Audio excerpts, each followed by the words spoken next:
Welcome. You are now tuned into the Textually Active podcast.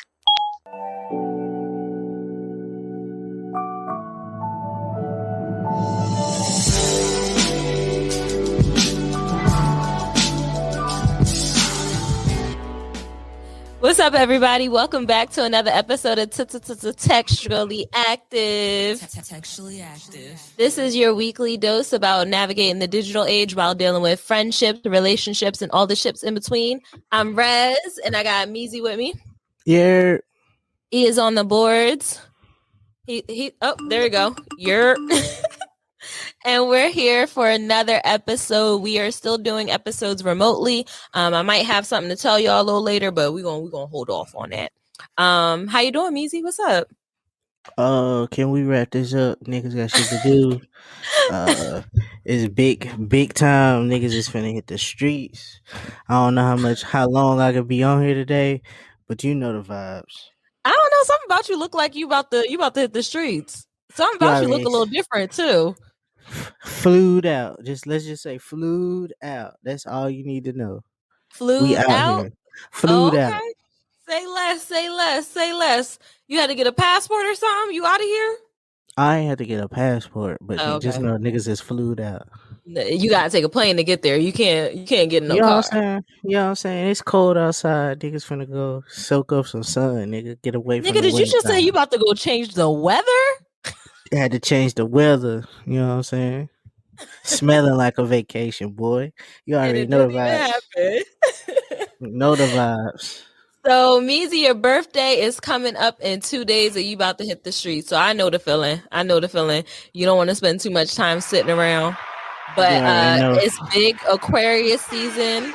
If you have an Aquarius in your life, you know what it feels like to be around the magical vibe that they give, the energy that they give. It's just, it's different. It's different. Shout out to all the Aquariuses, their creative mind, their independence. They don't need you.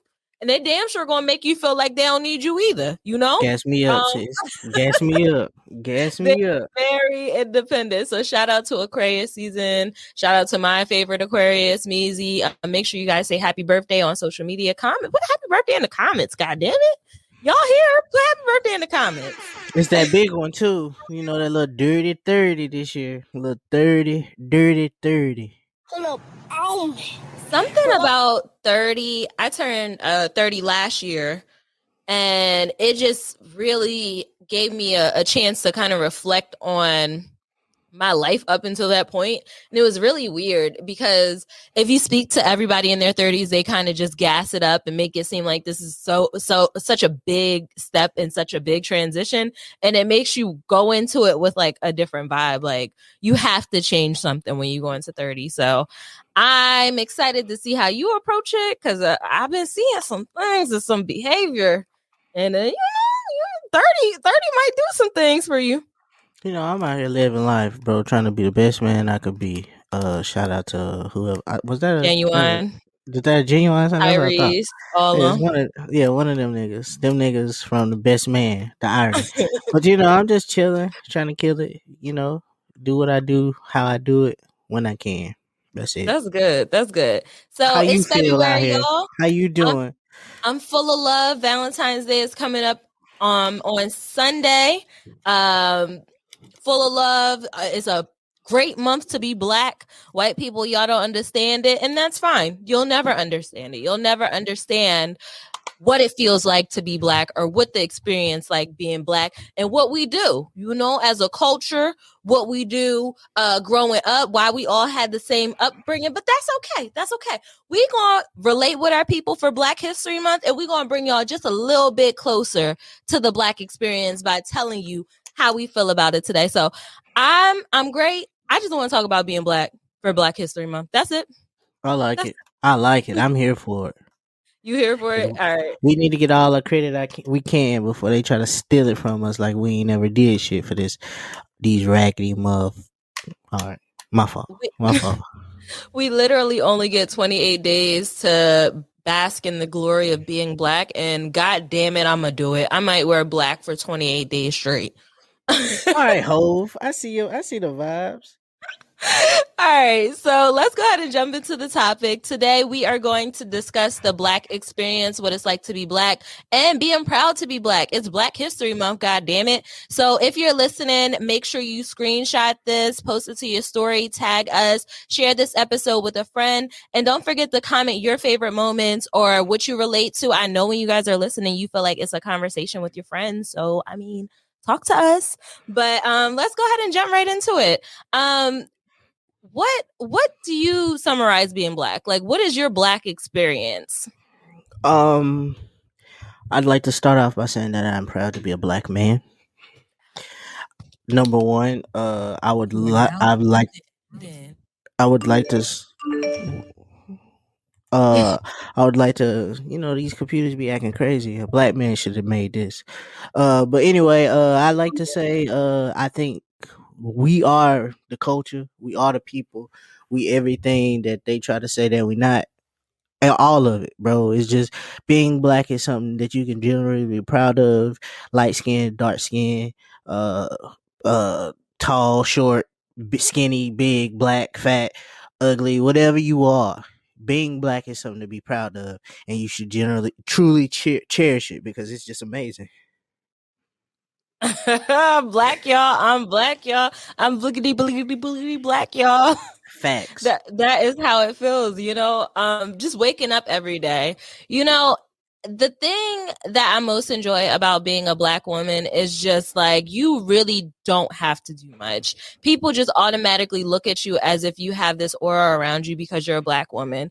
And sometimes it does get overwhelming because people just think that you can do anything, which we can as Black women. We're like magical and stuff. So they just assume that you can do everything. And it's just that weight on your shoulders, like, she's here. Everything is fine. We have a Black woman on the team. She's got this.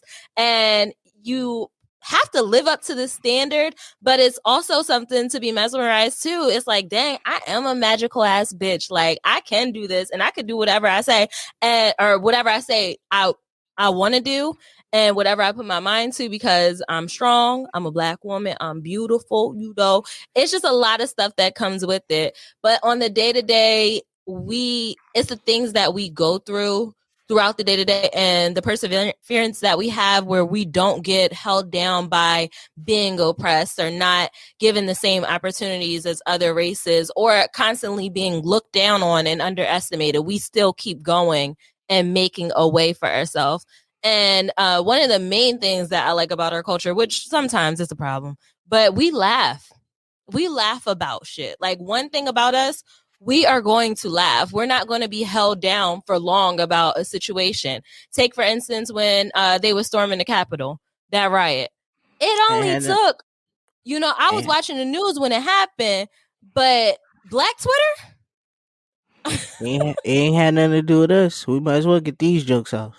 Black Twitter was going to get these jokes off. So it was like Christmas for us. Like, we spent the entire quarantine watching us be sad and oppressed and fucking like fucked up with the entire first 6 months of the quarantine. So it was finally good to finally get a chance to tell these jokes and laugh and be somewhat, I won't say happy, but for lack of a better word, just content with, this ain't our problem. We didn't cause this problem. This ain't got nothing to do with us. And it felt good.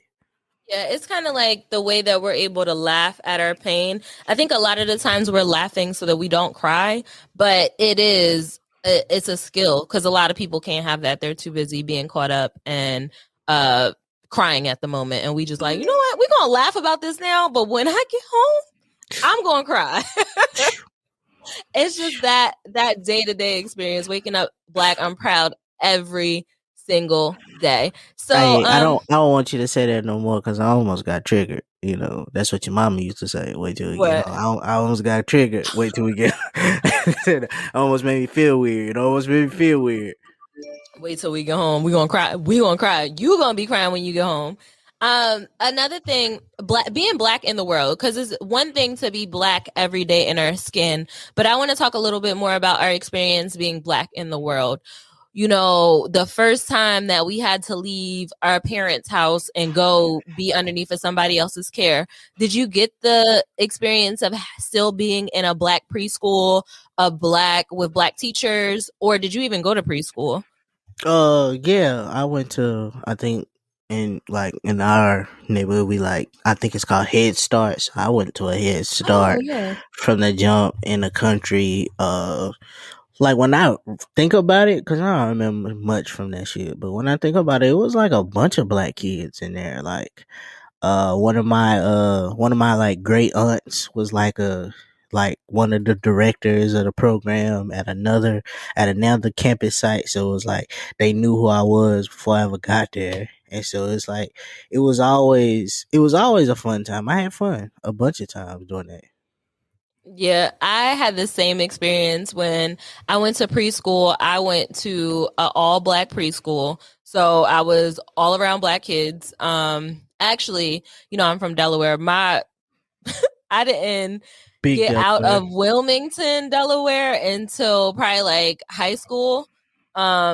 Middle school was pretty white. So from preschool, elementary school, and then I got to middle school, and I think that's when I started having, like, in elementary school it was a mixture of white teachers, but it was a lot of Black kids, so it didn't really matter. And then when I got to middle school, it was like white teachers, white students, and I was like, oh, this is interesting.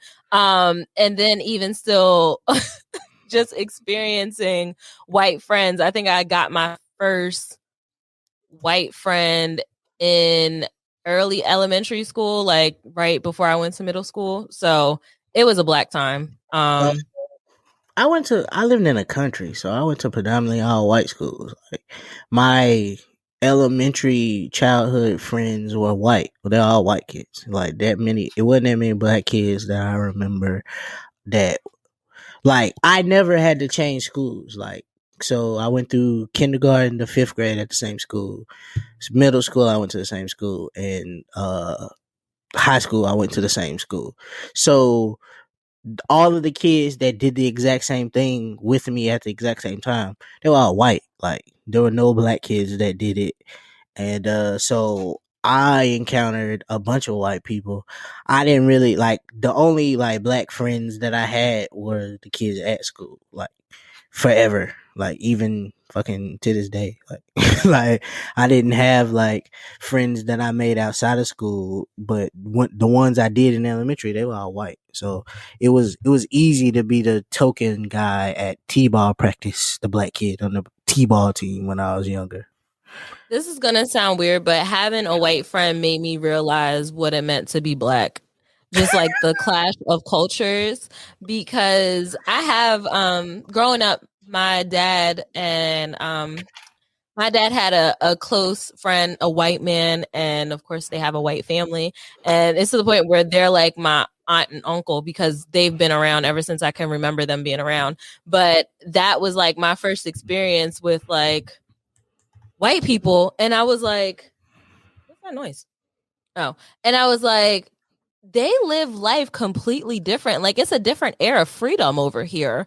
And they had a daughter, and their daughter just got to do, live life a different way and speak to her parents different than how I would speak to my parents.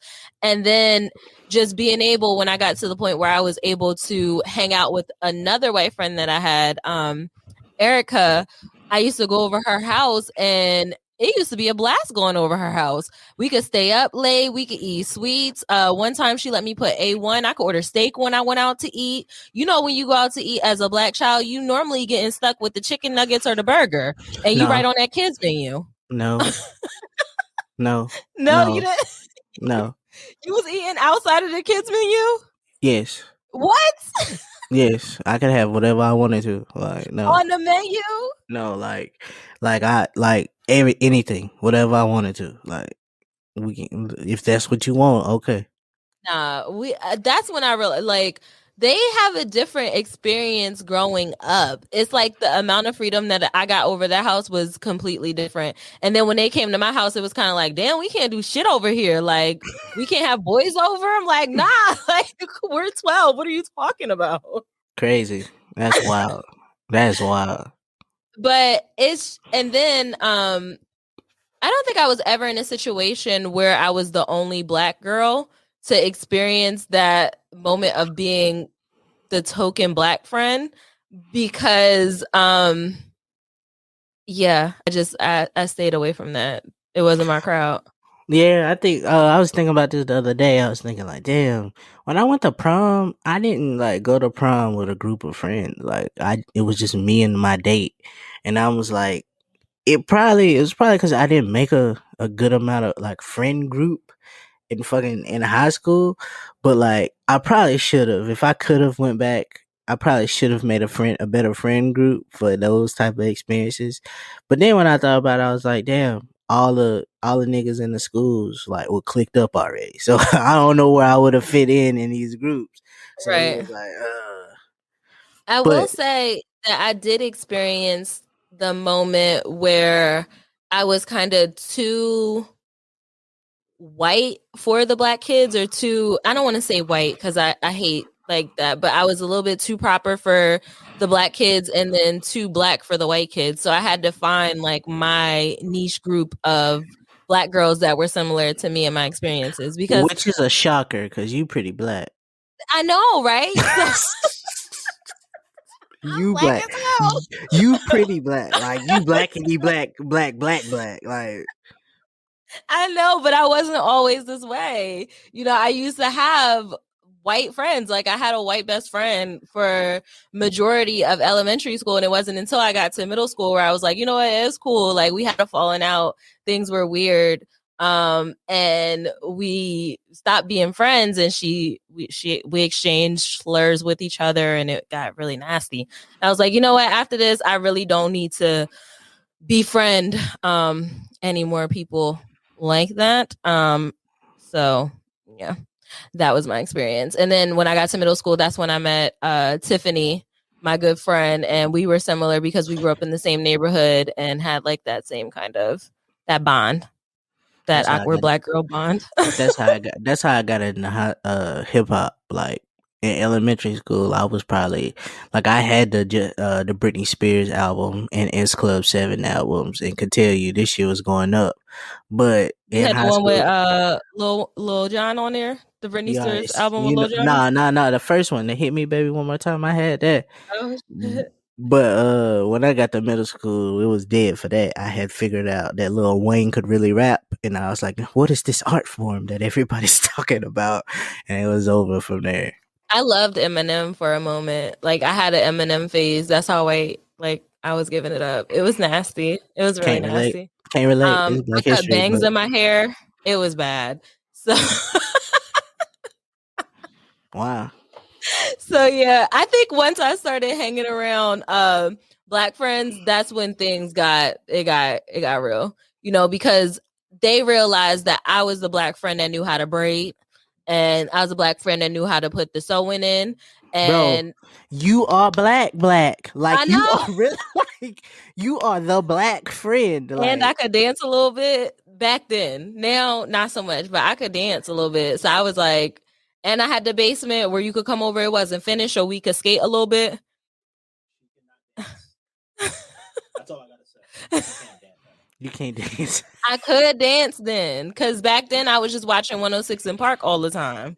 So I like to say that I enjoy Black spaces so much so that being an adult, I really have a hard time adapting in white spaces, corporate spaces. Fam, my entire life is still pretty fucking black. Like I be having to remember you can't be black. Like you can't have a black thing here. Like nigga, my timeline black. I don't know anything about what they got going on in white Twitter and what white problems are. Like fam, nigga, it was them. They raided the Capitol at them like I don't 11 even know if o'clock they like noon. being called white, Meezy. Like Fam, that, I feel like white is a slur. like they raided the Capitol at like 11, 12. I ain't found out till like 3. My timeline was not talking about this shit until they got to the jokes. I had to go look it up. I have no idea what's going on. Like I don't even know if Justin Bieber's still married. I don't know none of that shit, bro. I don't be caring. I only like black things. Black pepper. There was a time where we were so intertwined with I knew the white issues. I knew what the white celebrities were doing with the white gossip, was. But right now, I'm out of touch. I I have can't no tell you, idea. but what I can tell you about is the culture. So Let's a talk lot of about it. y'all always hear us say this word, the culture. It's the culture. You know what the culture is? It's us. Okay? Yeah, That's the just black culture. people. It's just black people. Point blank. Meezy, if you had to describe it, how would you describe it? Black people. We make it hot. We make it cool. We make it something that everybody else go, oh, you're right. I do like that. If it ain't for us, that shit don't happen. Nigga, from the way we dress, from the way we talk, from the way we look, from the way we play sports, the way we act, the way we fucking direct plays, dance, everything about what is cool in the world is us. It's the culture. It's It really is the us. culture. And it goes throughout the world. It doesn't just stop here. Right. It's the way for me personally. For It's the you. way that Black girls took hairstyles. We got braids, we got bows, we got shortcuts, we got finger waves, we got twists. Girl, we could come out bald, straight bald, low cut, no hair, just wave, shape up. It's the way we take these hairstyles and we just do anything with it. It's the way that we don't look like a cartoon every day for me. You know, me personally, I just like to see the different styles and the different looks. And you know, it's a culture thing when we do it and everybody else do it. And we see it all the time, right? That's how we gonna pop up. We see it all the time. To the point where they even want to take our complexion. Like, Black fishing is real, bro. These girls be out here black fishing, and it's crazy. they do. Blackfishing is when you pretend to be a darker race than what you are. Prime example. The other day, Khloe Kardashian, she made a tweet and she used an emoji that was clearly not her complexion. It was not her complexion whatsoever. And she faced a lot of backlash. Chloe, there is no way. Are you saying Chloe is blackfishing the emojis, bro? Bruh, Khloe Kardashian thinks that she is a caramel skinned Black woman. Chloe, this is not your emoji, sis. This is not the emoji you should be using, sis. This ain't the one. Oh man, that's crazy. That is not it. So she used the medium brown. You not that complexion, baby. You not. That's And crazy. that is a prime example. That whole family, if you want to see what the culture looks like, just take a look at them because they've been copying it since they figured out what the hell was going on. From the lips, men, baby, to the body, to the hairstyles, to now the complexion. Like, the if men they date. the men they date. And Black women say it all the time, but y'all don't hear us though. We hating. But the culture is all that. The culture is the music, it's the slang, it's the hairstyle, it's the body shapes, It's the food. Let's food. not get it fucked up. I'm pretty sure white people were eating eggs Benedict at their fucking brunches. Now it's cool to be turned up and lit eating chicken and waffles and shit. Come on now. That they didn't make that hot. We made that hot. Let's just keep it a buck. The food is definitely a piece of it too. Like, it's just everything that you see Black people doing that you say, damn, I wish I could do that too. Right. And you try. I ain't even know. I don't even know how motherfuckers can eat just macaroni. Macaroni is a side dish in a Black household. Nigga, white families eat Easy Mac as the meal. What's going on here? Where's the meat with it? You ain't having no hot dog or nothing with it? There's nothing else with this, just mac and cheese. That's some shit I could never fathom. What other culture you know that makes seasoning hot? We literally don't even tell the amount of seasoning. And recipes, we just say sprinkle until your ancestors tell you to stop. I mean, in Kool-Aid bust though. Kool-Aid be busting. Sprinkle. Kool-Aid be busting, boy. I can't hold you on that. It's just we have a bunch of things. Like, bro, you gotta understand, like, everything we've ever started, they've stolen from us. Mm-hmm. Rock and roll is a black art form.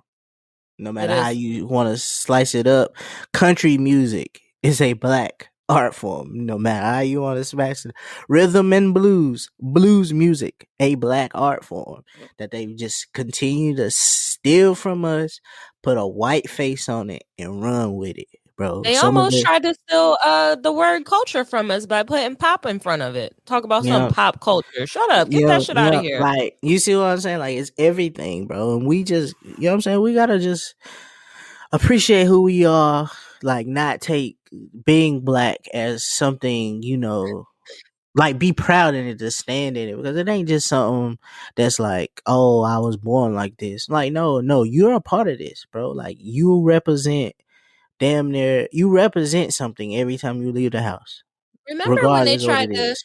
when they tried to tell us that we had to be gangster to be black, You when see what they I'm led us saying? down the path to believe that a part of being black was being a gangbanger and having a gun or having a felony. Like, I'm so glad that we are far away from that point. Like, I am so glad, because I'm not a criminal by Nope, any means, but not at I'm all. still black as hell. And I'm glad that we took that narrative and shifted it into something completely different, because growing up in the 2000s, that's the only representation that you've seen. And it's kind of like, dang, well, do I gotta have some type of street cred to be a black person, or can I just be myself naturally and still be considered black? So I'm glad we took that into our own hands, because they were definitely trying to get us all locked up and in trouble. Fam, there's never been a time when they didn't need us. Let's talk about Katherine Johnson with Talk NASA. about it. The Talk about it. black woman had to be the one to figure this out. Black Mm-hmm. man invented the street light. The black man gave them that nasty ass peanut butter that they like to eat. Them on them that pack of nabs. You know what I'm saying? Like, as a black man, a pack of nabs. The black man gave them that. Like, there's not like, them niggas was over here dying before the slaves came, bro. Like, them niggas was sick and shit. Like, you know what I'm saying? Why Like, was they sick? Because they didn't know how to wash up. like, you know what I'm saying? There's not a point in history where they didn't need us, and we need to remember that, bro. Like, we just need to remember that, because I know shit is hard, and this is the system. The system ain't made for us. The system wasn't built for us. It's some bullshit, but Well, we gotta remember. everybody was joking about the 21st, but I do feel a little different now. I feel a little in tune. You know what I'm Okay. saying? So we just gotta remember that we can overcome the system, and we could do some shit. Like, we could be as good as we need to be or want to be or whatever. Like, as black people, I know it's cliche to say you can be whatever you want to, but I feel like in America, as a black person, if you try, you can do that shit. It's all You about really can. positive. It's all about positive talk today. I don't care about nothing else. Like, That's all I got. that's all I care about today. Mm-hmm. So I always see this joke on the timeline about us all having the similarities in our upbringing, how we all kind of had the same childhood. And maybe it's just a generational thing, but I know for a fact a lot of my millennial friends had a similar upbringing, from the toys, the furniture, the food, the places we went, the things your parents said to you, grandma house, summer camp, outside games, video games, all of that. I feel like we all had the same experience. Why do you think that is? That's because I feel like I think this comes from, like, I mean, like it's just the way we were all raised. Black people are all raised the same, bro. Like, right now, if you needed to, you could make a pallet in the middle of your living room just because you know the vibes. Like, you know how to get comfortable, bro. You've been given less. You've made better with less in your life before, and we just know how to adapt to shit. We just know how to fucking function, bro. It's perfect for us. Did your parents have a leather couch growing up? Bro, we had a leather couch. We had that glass table with the full size that went out like this, that held the glass up. We had I know that. exactly what you're talking about. We had a black china cabinet. Like, come on, bro. A black house we had a baker's rack. You know, black households had a baker's rack somewhere. Like, a bunch of shit. Them little ugly glasses, the little pineapple glasses that's prickly on the outside. Oh my god. Them cups, the cups that with the Disney characters, and it had the hard plastic on the outside. Then in the middle piece, it had water and glitter. And then it had another piece of plastic to hold it all together. And it had your favorite Disney character on it. We all had that. Bro, my favorite thing is the big ass, those big ass plastic cups, like you can hold with two hands. Those are the best cups in the world, bro. I don't care what nobody say. This shit was the best, bro. Like just This- even like growing This up right in here, culture. this had the Peter Pan cup. Might not have been Peter Pan, but it definitely was one of these cups with Snow White in them. You know what I'm saying? Like the This the fucking one. vibes. You know what I'm We saying? Like all had this freaking cup. we Every all single had this last one of us. cup. And I don't But- even let me get into the artwork. You know what picture I'm about to pull up. Oh man, you gotta relax. Wait, is this the one? Hold on. It's the picture where all the black people, right? And they look like they at a party in somebody's basement. And right here. hey, the only thing that beat this picture out, a black Jesus. Everybody had a black. My mama to this day in her kitchen has the black Last Supper in her kitchen right now. The Last Supper picture. All black people to this day. It's in a gold frame and everything. Till this day. My parents got rid of that, but they did used to have one too. Shout out to all the grandmas that used to have pictures of Martin Luther King and Malcolm X, and then when Obama got elected, they put Obama up there with. That's what I was about to say. Don't worry, that got replaced right with Obama. The Black Supper picture. You already know, like you already knew the vibes, bro. Like you remember, like I used one of the things that I used to love, and I hate that I didn't appreciate it then. Is like when you have a HBCU that's close nearby and all of the bootleg t-shirts they used to sell, like just being the artwork of that, the creativeness of how it looked. Like you had to get a t-shirt this year from homecoming. You just had to have one. Yeah. Just having it. And not to mention the comforter. I feel like we all had the same comforter from the 90s. Our parents had, maybe the manufacturers in the 90s just wasn't really putting much stuff into it back then. Because I feel like we all had the same comforter with the same pattern, and it was just all around our house. But I think it was just like, also not only that, not just the furniture and the paintings and stuff, but the sayings that our parents said to us all the time. You said earlier, I said, we'll wait till we get home, and then we'll cry. And that triggers something that your parents probably said to you often. That's the longest car ride ever. Let's not get home from school before they did, knowing what their report card looked like. Bro, that is the most. I have never felt a nervousness like that in my life. Knowing that one of them classes you got a bad grade in, and you know what's about to happen when they get home. Some teachers were so cruel because you couldn't just take the report card home. Bro, think about this. You had to take it home and get it signed and bring it back. Listen to what I'm about to tell you, and tell me this don't make sense. All them years I got needs improvement on excessive talking has led me to do a podcast every fucking week.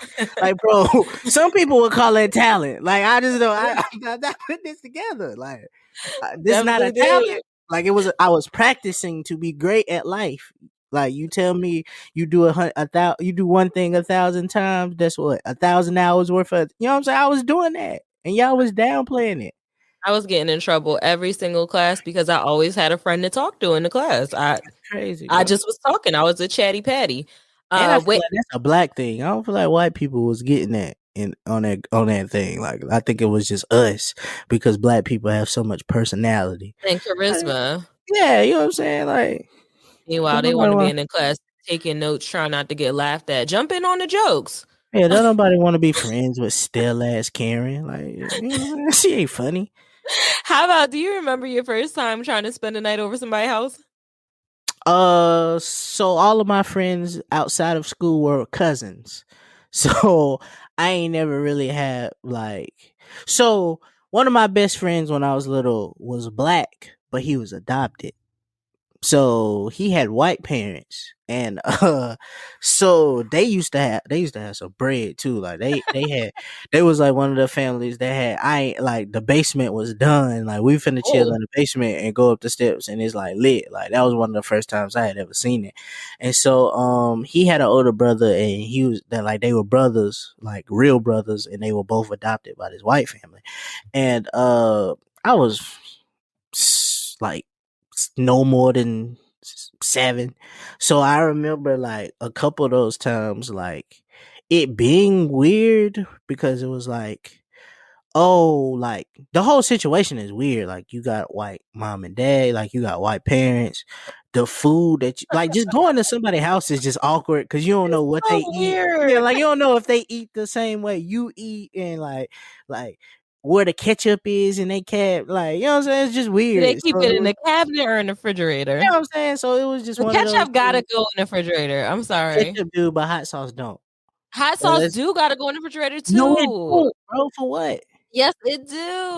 I didn't For grow up what? in a house with hot sauce in the refrigerator, but I do put my hot sauce in the refrigerator Why? because it needs to be preserved. It's hot sauce. It's already like it ain't made with like fresh shit. Like I don't it's know. hot I keep sauce. my hot sauce in the refrigerator. Oh my god. But But it's just weird going to also, people's house in general. Like it ain't like worrying a just about a culture. where you gonna sleep at? Are they gonna give me a blanket? Well, I was always the youngest, so even amongst my family, my cousins, I was the youngest, the last pick. Like nigga, you get the raggedy blanket neither one of us wanted, and you can use this. I'ma sleep on the couch, I'ma sleep in the bed, you can sleep on the floor. So I was used to it. Like in the car when you get in a pile in the back seat, I was always in the middle. I wasn't a middle nigga. Like you know what I'm saying. Like I've always did that. So it taught me to be. I'm very minimalist now. I've grew up. I don't need much. I don't mind sitting on the floor, you know what I'm saying? I ain't one of them niggas that need a chair. I don't mind, you know what I'm saying? You don't give me a blanket. I just might not go to sleep. I might just stay up to keep myself warm, you know what I'm saying? You know what I'm saying? It's cool.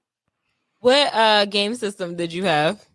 Oh, so growing up, I had PlayStation. I had a PlayStation, but I used to be so jealous because my cousins had the 64, and they used to have all the games. They used to have the football game. They used to have GoldenEye.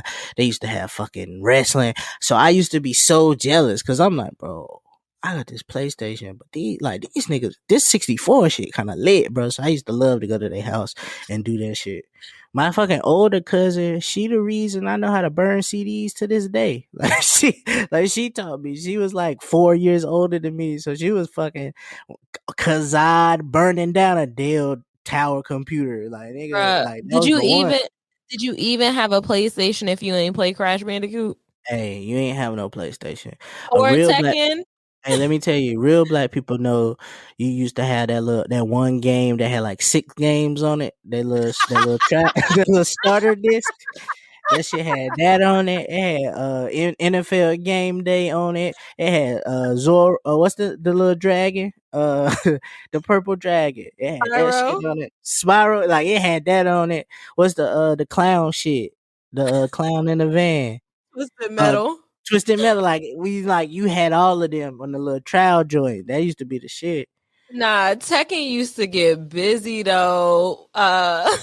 And that's funny that you said that because that's the demo game. I'm pretty sure that game just came with the PlayStation and your parents just didn't want to buy Just you like anymore. But exactly. I do remember the Nintendo experience because one of my parents' friends, they had the Nintendo and they had like the crazy taxi game. They had Mario Kart. They had all the fun shit. And meanwhile, we over with the PlayStation with the demo games. Bro, I love the way you say the word Nintendo. Nah, but you want to know when life changed though for the PlayStation? when San Andreas came out, them Vice City games. Yeah, my pops had one, so he had money back then. Like I remember, it's crazy.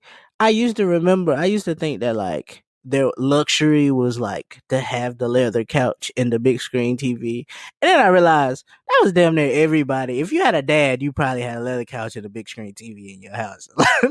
Like this is that different. Like everybody's had that with the stereo system and shit. Like everybody had this. This ain't.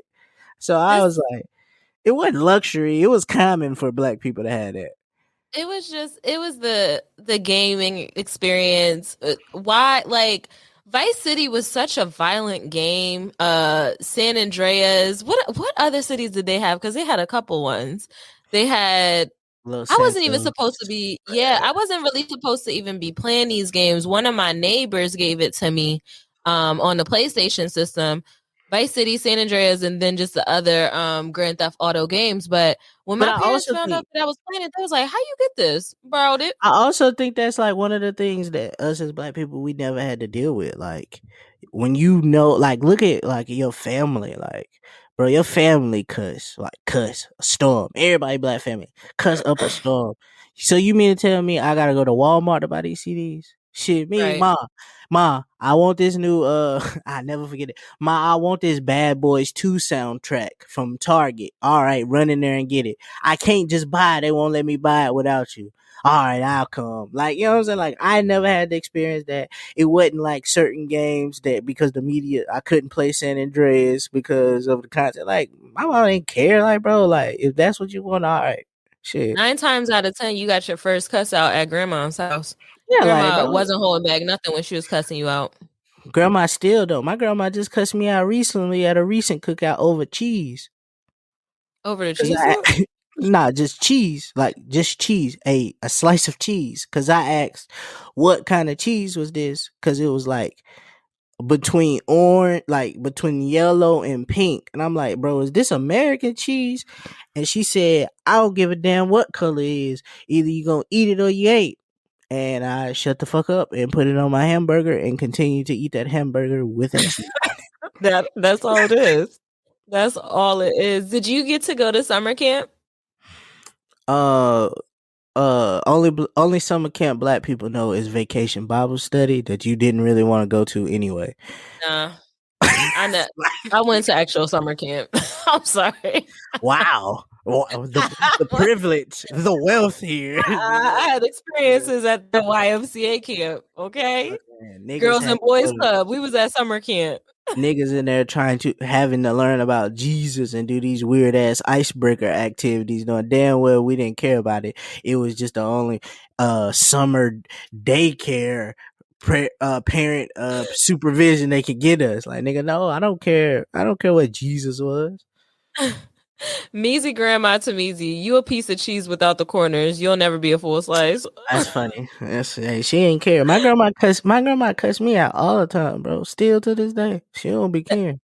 I think summer camp was interesting because you had just came out of elementary school. Well, for us, it was kind of like we just came out of elementary school and we were too young to stay home by ourselves, but we're also 2 girls. So they're like, we're not about to leave these girls at home in this neighborhood all day by themselves. So we had to go to summer school, clear up until like high school. And I was like, dang, this is whack. All the rest of my friends are at home. Can't relate. My mom used to work second, so I would just have to go to my aunt's house, and my aunt had 4 boys, so that was just summer camp for us. Was just us being outside and not coming in the house until she got off work. That's all it was. Like, nigga, I got a scar on my knee right now from where I fell running from a dog. Right, like to this day, nigga. Like, nigga. That was your summer camp? That was my summer camp. Getting chased by dogs on the walk to the store to get a bag of Doritos. So, question: do you know how to swim, bro? Oh, okay. Never mind. Not here. I'm sorry. Like, bro, like, not hey, here. We can talk about this offline. Like, bro, you put me on the spot like that. And the crazy shit is, as a black man, I should be ashamed of that because I'm pretty sure it's a lot of us that don't know how to swim. Nah, black people, we gotta know how to swim, dog. time. Bro, they It brought is us on the time. boat. They didn't push us off it. No, so I think that's where the disconnect is. If you didn't go to summer camp, you probably don't know how to swim because that's where I learned how to swim. Bro, black people didn't learn how to swim from no summer camp. They just had pools in that complex, and they just had to learn, or they didn't have no fun.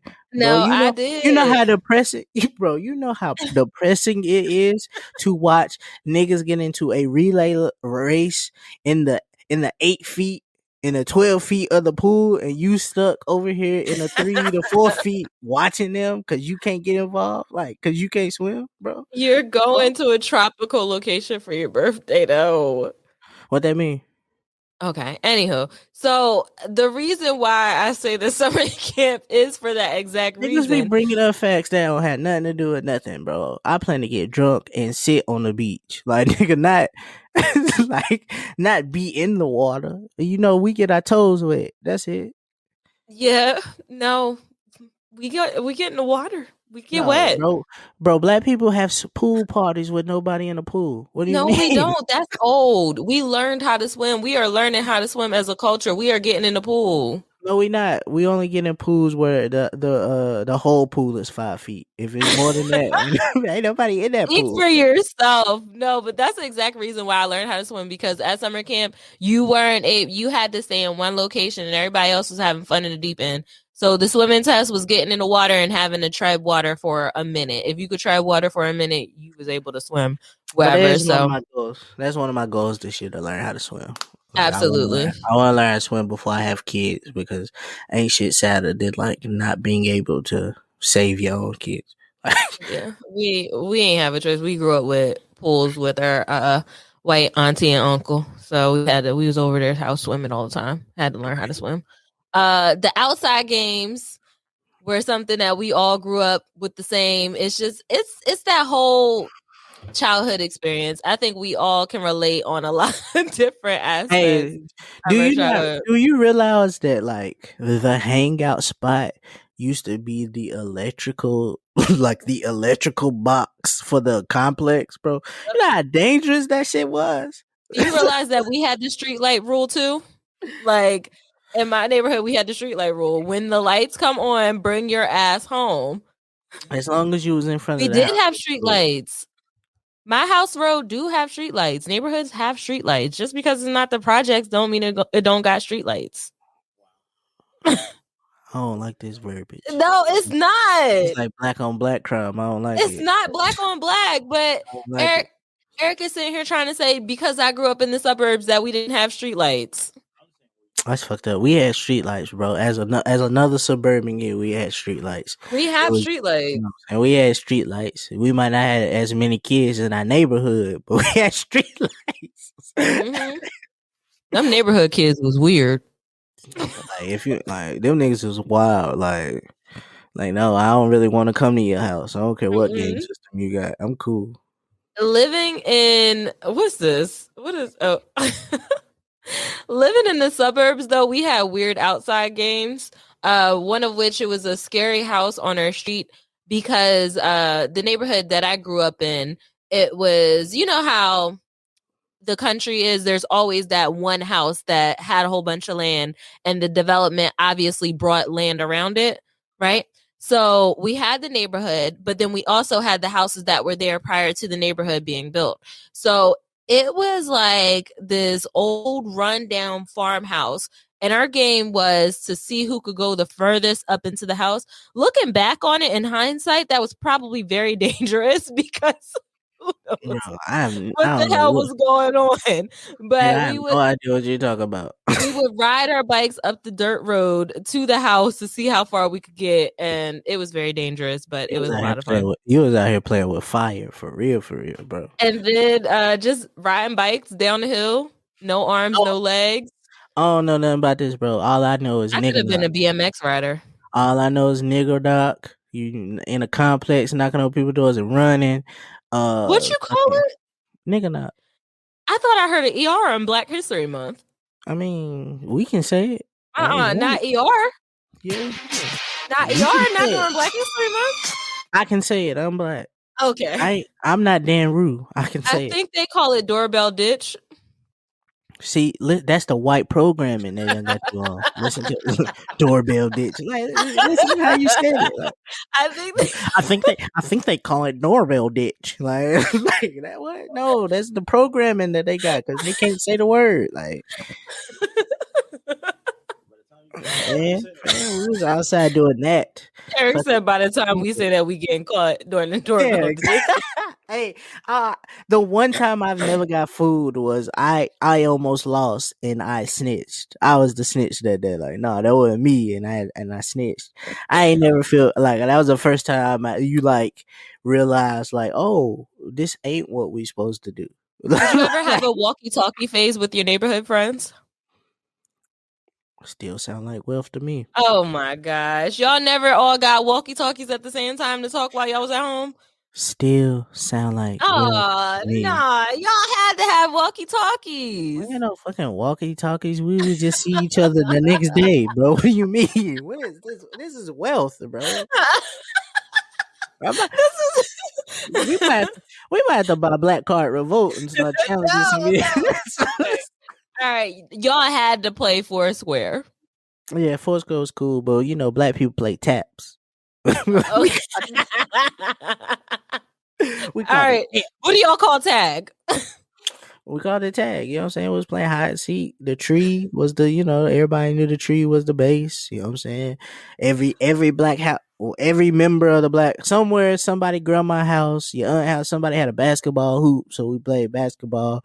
We played throw up, tackle, roller bat. Roller bat was the one. I didn't go get it. Nobody actually played that. We probably shouldn't have been playing that. Y'all played that? I mean, I have once or twice in life. Ew. With like my parents' friends, kids. You know, we ain't related. Ew. We ain't related, bro. Like shit.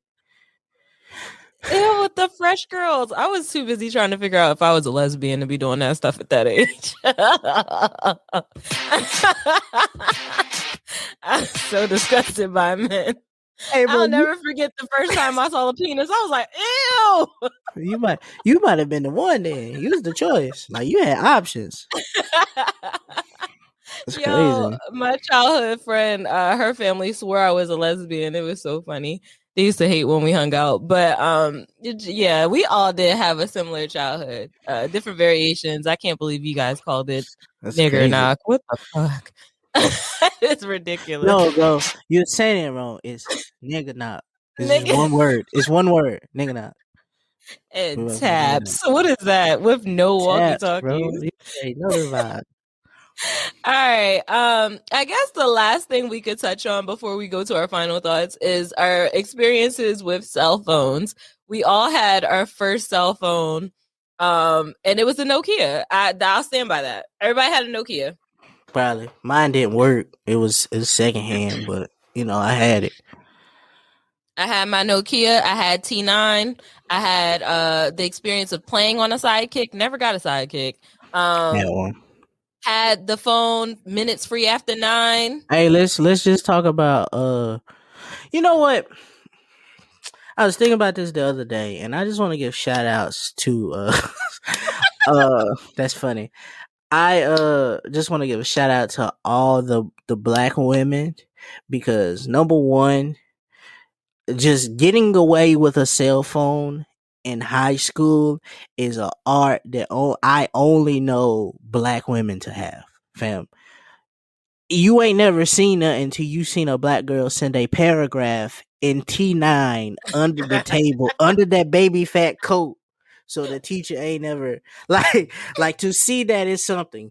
It is something to see the teacher tell Tanisha put the phone away and Tanisha say, I ain't got to do nothing and keep texting. Like it's just an art. It's just powerful to see that shit. The trick with the phone was the thighs, and as a black woman, you know what to do with them thighs. So you sit there, you have a little gap in your thighs a little bit. You put your arm down in between your thighs, one arm, not two, and then you just slide your thigh across when you texting. Boop, boop, boop, boop, boop. Open it up, look down, make sure that message right, close it up, boop, boop, boop, boop, boop. Get them text messages off. It was a thigh. Black woman taught me how to T9. I was a nigga still pushing each button 3 times to get to the X. Like the black woman, like, no, you gotta use T9. Like it'll finish the sentence. Like, whoa, really? If you don't know what T9 is, you may be too young for this podcast. I That's repeat. crazy. If you don't know what T9 is, you might be too young for this podcast. That's crazy. Like that's wild. Like I'm telling you, like all of everything I know about like life and electronics. My black woman taught me. I told you my cousin taught me how to burn CDs. Black woman taught me how to Line fire. Yeah, she taught me how to do that. She was 4 years older. That was the wealth family, I thought, because them niggas had that Dell desktop with the dual drop disk drives. And when I seen it for the first time, I was like, oh no, I'm amazed. Mm-hmm. Like they taught me how to do that. Another girl taught me how to T9. Like it was just like we just teach each other culture. It was crazy. It's crazy. But let's go ahead and jump into our final thoughts. We'll take a quick break and we will be back with our final thoughts. We touched on a lot. That was funny. That really brought me down memory lane. That's crazy. All right, we'll be back. All right, so we're back, and for our final thoughts, we've seen this throughout the episode, especially if you're watching on YouTube. Rapid fire of things we love about being Black. So Black things we love. I guess we can do this. This is pretty easy. I mean, we had all episode to warm up. I think we can go ahead and put a minute on the clock and go ahead and rapid fire the things that we love about being Black. God damn, it's so much. Is there even enough to cover in a minute? Like, that's the thing. All right. I think we can do this. Okay. 1, 2, 3, go. The fashion. Hair. Food. Color. I love the skin color. I love the melanin. I love that. Love the melanin. The ability to not give a fuck. The humor. The way they put curse words together. Shit fire shouldn't be a word. I know you shitting me. How fuck can be used in any type of way. Get the fuck. I know you fucking lying. I'm sure Black people invented motherfucker too. There's just no other way. Nobody else. Oh my God. Oh, that's funny. I also enjoy the way that we have the ability to cuss people out, like just the dragging, clearing a room, the way we could just clear somebody. I like the ability to make things that shouldn't be popping pop. Like, you know what I'm saying? Them little Altimas shouldn't be a luxury car, but Black people done made them a luxury. Same thing with the Honda. If it ain't got the little Bible case in that back window. Impala owe Black people a check. You know what I'm saying? Nissan need to hold Black people down for the rest of our lives. 40 acres in an Impala. I love just the ability, the way how we just can laugh at. We make something out of nothing. Like we were literally given and. You know, like the shittiest part of food leftovers during slavery, and we made something out of it. We're not supposed to be eating that pig like that. Now you ain't supposed to be. Chitlins ain't supposed to be the one. Chitlins ain't supposed to be the one. But supposed to be pork rinds. You mean to tell me we over here eating pork rinds? Hey, you ain't gonna disrespect. Oh, hold on, you ain't not gonna disrespect pork rinds. I'm not disrespecting. But we made something out of nothing now. I just want to send a salute to every neighborhood candy lady. I just want to tell you held us down for many years. Coming to your house to get the pickles, the hot sausages, the potato chips, the little shit where you put the hamburger meat on the top of the Doritos. Like, I just want to shout out to all the candy ladies in America. Y'all held us down. I love the content that you guys continue to create on the internet day to day. It's this man right now. Shout out to Mikey Cakes, that's his name. Well, he made he got the funniest video on Instagram that I've seen in a minute. And it'll be like a clip of something that's nasty, like a cake that look like a butt or something. And he'll be looking at it, sweating and shit. And they'll be like, sir. And he'll be like, let me get that cake. Let me get that cake. I love the content we create, the ability to just take something and make something out of it. I just love it. Black people, we the shit. I want to appreciate cookout culture. Nothing like HBCU. Enjoying your family while getting drunk and hearing somebody argue over somebody reneging in a game of spades. Like I just fish fries and who made this macaroni, even if it's good or nasty. We don't know what that sentence could mean until we find out who made this macaroni. Oh no. Hey. Uno. You ain't played Uno till you played it with black people now. I thought you was gonna say you ain't played Uno till you played it with me, and I was about to co-sign that agreement. I play Uno fine. I play by the rules. Okay. You can't have a cookout without the tunes, though. You can't have a cookout without the music. Okay. I see how you did that. That was fire. Hold on, wait. We ain't get to the point, right, where we can have cookouts again. But Valentine's Day is coming up, and it's something you could get to. You are now tuned in. You're now tuned in to WMEZ. This week, the baby maker is by JIAER. I think that's how you say it. JIAER,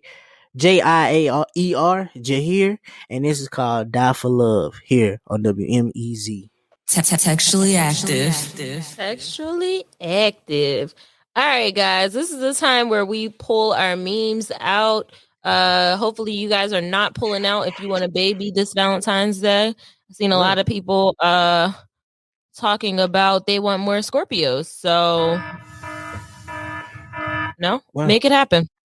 There's been a whole lot of penis talk on my timeline lately, and I'm kind of over it. Somebody told me that they ain't have the same energy for Chloe when she was out here, but when they see a penis on the timeline, everybody want parts. That's crazy. Ain't it? Ain't it? And I don't like the way that the meat is bringing the women together. Like, you know how many times I've seen the woman retweet, I see what the neighbors know Trey Songz's name. Like, I'm over it. I'm sick of it. And knowing that's a whole lot of peen right there. You know, y'all can sit up here and fraud on the internet like y'all like that, but that's too much meat. I didn't need to know that. It was a lot of meat. It was a two-hander. Hey, that girl had. Hey, bro, pull out your meme, bro. Relax. Oh, I swear she had two hands on that thing. Bro, pull out your meme. No, her jaw hurt. She's wildin'. Hey, bro. Y'all sitting up here acting like y'all like that. Don't nobody want no walls tore up like that. Bro, all right. Pull out your meme. I'm done. That's a cervix breaker. You hear me? Then going straight to uterus. Mr. Break your cervix. Yeah.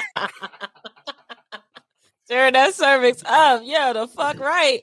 You ain't never no pain till you been balled up with a meat that size. Whew. Hey, relax. Okay. Bro. All right, relax. What's your meme? In honor of, this will be the beginning of my 30 years around the sun. Birthday start is Thursday, but we're gonna start today on Textually Active. My meme says, I just can't not believe I have to be an adult for the rest of my life. I cannot believe this. If I would have known that. We just sat here and reminisced about childhood, and it took me to a happy place, but I really gotta be an adult for the rest of my life. Those years went by so fast. Like that childhood, it feels like such a huge part of your life, but honestly, like we're an adult for way longer. Nigga, you used to think your parents was old, and then you realize they the age we are right now. Like that makes me scared. I can't imagine raising a child at this age. Wow. Right, well, bro, I see why they was worried about us. Nigga, we was out there playing. We was sticking odd things into the fucking AC fan in the backyard, just sticking shit in there just because we thought it was cool. Serenade AC, HVAC. Not knowing that shit cost thousands of dollars. Dang, my meme is too serious for this episode. But anyway, this is my meme. It stuck out to me today. Trauma teaches you to close your heart and armor up. Healing teaches you to open your heart and boundary up. So I just say all this to say that for people who didn't have such a great childhood growing up, or who had a rough upbringing and didn't really get along with their parents, or maybe was abusing all that stuff, just, it's okay. It's okay to heal. It's okay to heal. That's why I go to McDonald's and get whatever the fuck I want off the menu. Talking about, do I got McDonald's money? Fam, you ain't got $3. That's why now I can't wait to get home. You thought you was gonna mess me up with that. Now I can't wait. Yeah, wait till we get home. Can't wait. The punishment used to be turn the TV off and just lay in the bed. Now it's a fucking prize. Shit. Silent. Do not disturb is a lifestyle. Y'all thought y'all was hurting my feelings taking my phone away? Yeah, listen. Shit, boy. All right, so thank you all for tuning into this episode of Textually Active. Don't forget to wish Meezy a happy 30th birthday. Thank you for listening. We'll see you guys next week. We'll be back. Bye. Bye. Black people out. Thank you for listening to the Textually Active podcast. This podcast is a full-service production from the Open Media Lab. Be sure to check in every Textual Tuesday, along with following them on all social media at Textually Active Pod. Textually Active is a part of the Open Media Network.